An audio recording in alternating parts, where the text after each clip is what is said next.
kahle kahle la uthi bancisha abantu into abangayibheka ngayo. Ithi bayisibonelo kubo. Uthi ayibasibonelo ngokukhuluma. Uba isibonelo kanjani ngokukhuluma umuntu omusha? Uba isibonelo kanjani ngokukhuluma umzalwane? Ukukhuluma kwakho wasaba amagama nenhlabathi. Wasaba amagama nenhlamba. Uku-avoid ukukhuluma okubi. Uku-avoid ukukhuluma ngenazithelo ongayisi phambili. Uku-avoid ukukhuluma ngamsizo omunye umuntu. Haleluya. Kakhulu nakho konke noma ukhuluma inkulumo eneqiniso, kodwa inhlonipho mayingasuki kuwe. Iba nerespect ngaso sonke isikhathi.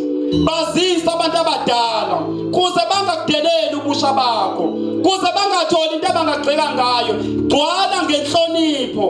Iba umuntu onenhlonipho nerespect. Kakhulu iba umuntu onolwazi ozokhuluma into